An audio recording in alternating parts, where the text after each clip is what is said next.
il a 8 ans et demi. Il n'a pas de téléphone. Avec le papa, on est totalement contre. En revanche, il utilise nos téléphones. Il utilise la tablette, l'ordinateur. J'ai à mi-temps une petite fille qui a 8 ans. Elle fait des jeux qui sont dans mon téléphone et qui sont complètement contrôlés. Et elle regarde des dessins animés et des films sur sa plateforme dédiée à son âge, que je contrôle également. J'ai une petite fille, elle a 3 ans et demi. Elle a accès à nos téléphones, mais elle n'y touche pas. Et voilà, et on n'a pas la télé. J'ai 2 enfants, une fille de 15 ans et un garçon de 11 ans. Ma fille, ça va être beaucoup Instagram. Après, elle fait Duolingo aussi pour l'anglais et l'allemand un peu. Mon fils, il est un peu jeune, donc il n'est pas sur les réseaux. Lui, vraiment, ça va être la console de jeu et éventuellement quelquefois des recherches sur Internet. 2 filles de 10 et 12 et puis un garçon de 5 ans et demi. Aucun des 3 n'a de téléphone portable. Les 2 grandes, si elles ont besoin de contacter leurs amis, elles passent par nos téléphones. On tient encore le cap, même si la grande réclame un petit peu. Voilà. Pour l'instant, on trouve que c'est encore trop jeune pour qu'elle ait son propre téléphone. Le plus jeune, à 5 ans et demi, qui a finalement accès à rien du tout. Voilà. 2 filles qui ont 18 et 20 et un garçon de 13 ans. Lui, de 13 ans, il joue en ligne. Et après, il est sur Snapchat pour discuter avec ses copains. Voilà, essentiellement. Et il regarde un peu YouTube. Un seul. Et quel âge il a ? 11 ans. Il fait des recherches, des jeux vidéo, il regarde des séries.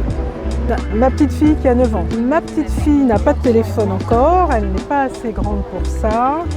Par contre, elle a une tablette, donc un iPad. Un grand, il a 7 ans demain et une petite de 3 ans et demi. Télé, écran, tout ça, c'est que le week-end et c'est limité à demi-heure à chaque fois. Le grand, il a un accès au iPad de ses parents, mais c'est sous la surveillance, c'est vraiment rare. Une petite fille, 6 ans. La tablette sous mon contrôle, et sinon non, pas d'autre utilisation. Et à courte durée, 10-15 minutes. Parce que même au bout de 15 minutes, on voit déjà que c'est néfaste quand même.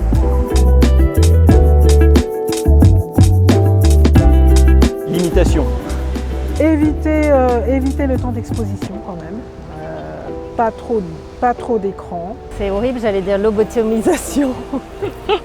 Je dirais beaucoup trop. Alors moi, je dirais la prudence, les supports pédagogiques aussi, parce que c'est quand même un outil qui est très pratique.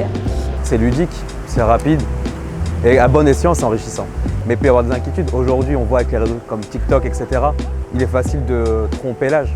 Donc après, il peut y avoir des contenus non voulus, non désirés par les parents et quand même à très jeune âge, voir des choses, de la violence, de la pornographie, etc., ça peut être dangereux quand même. Curiosité, intéressant, sélection. Éduquer, cadrer, j'aurais dû dire 2 mots, voilà.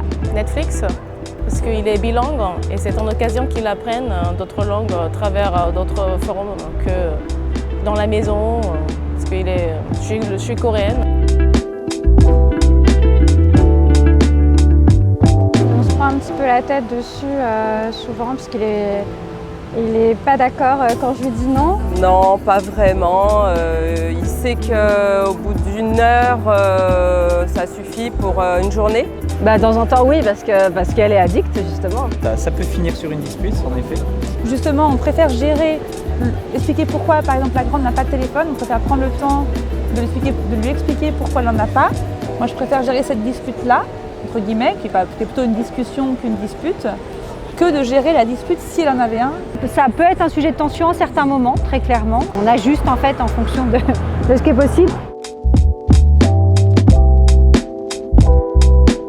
Ce serait quand même assez formidable qu'il puisse l'utiliser, mais qu'on puisse de façon quand même très facile contrôler ce qu'il regarde et le temps. Je pense que ça existe déjà, mais que ça s'éteint toute seule.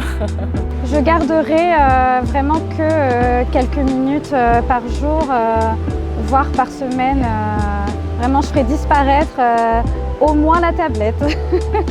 Peut-être de le faire disparaître au moment où ça commence à pleurer. Leur remettre automatiquement un temps d'utilisation. De supprimer les réseaux sociaux, voilà.